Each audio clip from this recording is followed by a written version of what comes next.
go. But let's get to the actual NBA Finals, man. Game one will be in Oklahoma City. It's funny. I don't think I've seen more don't complain about this series posts than I've actually seen people complain about this series, which is usually what you start seeing on Twitter after a while. Where people want to make something that it really hasn't been yet. I haven't really seen anybody say, "Oh, it shouldn't be these teams," outside of the fans of the teams you got eliminated. Like I saw one post about somebody said, "Oh yeah, the Pacers won, but you got to live in Indiana." I'm like, yeah, okay, fair point, very very fair point. Put the niggas in the finals. Um, we're gonna break this down. We're gonna talk about storylines, matchup, X factors, then we're gonna give our picks. Then we're gonna have soccer for dummies in about 20 minutes, man. But I've been trying to think of what the storylines to this will be, and I think the number one will be we're gonna have a franchise win their first ever NBA championship here. Now, for those of you who say, what about the Seattle Supersonics? The Thunder carried themselves as a different organization, so we're going to have it as that. There's no adding that on there the way the Lakers add the Minneapolis thing on there. At least that's the same name. So this would be their first time winning the championship. Same thing for the Indiana Pacers. I think you got a battle between one elite point guard in Shai Gilgeous-Alexander and one really good in Tyrese Halliburton. But to me, the biggest thing I'm going to be looking here is, can the Pacers keep up with the underdog act? Because beating a Milwaukee team that really hasn't met expectations is one thing.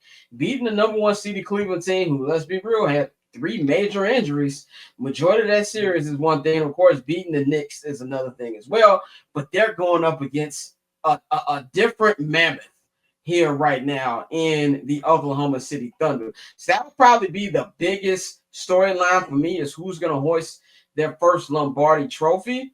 But I'm hoping this is going to be a good series. I want it to be entertaining. I know this is going to be the last time we watch basketball outside of you people who were really addicted and watch Summer League. I personally can't do it.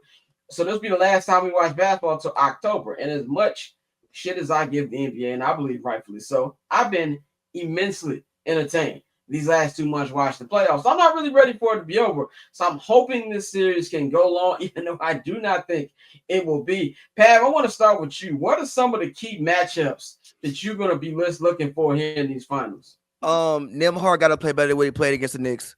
Nembhard had me watching the game like, yo, if there's any place where the Pacers could use an upgrade, it's his ass.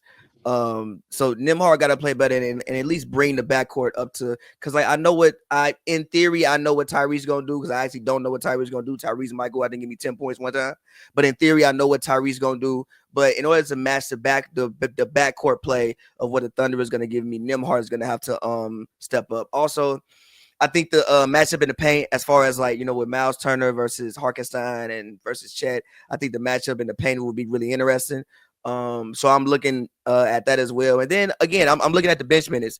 Whose bench is gonna win out? I think it'll be the Thunder. I'm assuming that it will be the Thunder, but that's also something I'm looking at as well. So for me, it's Nembhard to even out the backcourt. As far as with Shai versus Tyrese, and Carson versus Nembhard. I need Nembhard to play as best as he can, or at least or give me some games where maybe he gives me like a random 20-point night. We need that. We need the Nembhard that showed up in the playoffs last year against the Knicks, and not the Nembhard that showed up this year.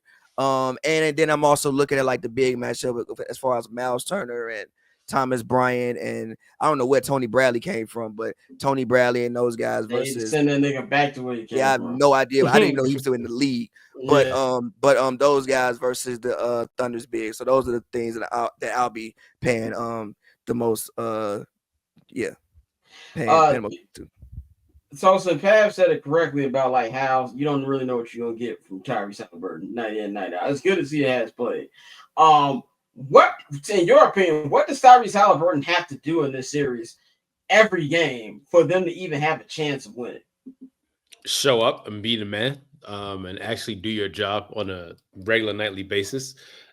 He has the talent. We've seen it in spurts in the playoffs, and sometimes he just gets really cold. So he just has to just be Halliburton, be really good, and just be the point guard that you are. Score the ball, assist the ball, and don't turn it over. He's not really turning the ball over like that, so that's a good thing. One more thing on Nembhard, by the way, he needs to stop wearing that state trooper mustache. That shit's scary. Yeah, low key. Yeah, that state trooper mustache is insane. He looks like he pulls people over and calls them boy. So it's not cool. Oh, he look like one of them niggas who you listen to your hip hop in the Yeah, car. yeah. One of them niggas. Bang, even though you prematurely gave us your pick for the series, what's some key matchup you gonna be looking at? I ain't tell you how many games. I said either or, so I've still got a little bit of prediction left. Uh, It's the bench. To me, it's the bench. Like who y'all kind of know where I'm going. But in order for the Pacers to compete, that bench has to come out and they have to match what OKC is doing. As I said, OKC is a lot deeper team. And it don't even feel like it sometimes. It don't look like it sometimes. But if the Pacers bench can stay with them, they got a chance in this series. Outside of that, is Lou Dort versus whoever they put him on. If they put Lou Dort on Tyrese Halliburton, then cancel Christmas. If you put him on Pascal Siakam, cancel Christmas. Whoever he's guarding, the other person has to accept. So that's the bench. The benches against each other, that's the main one. But as I talked about last week, like how much of a fan of Lou Dort I am, whoever they put him on, like they about to be put in the spin cycle. Catch I'm Not Gonna Hold You, hosted by Scott Lewis, every Monday and Friday at 5 p.m. Eastern, 2 p.m. Pacific, only on HMB Media and the Barbershop Network.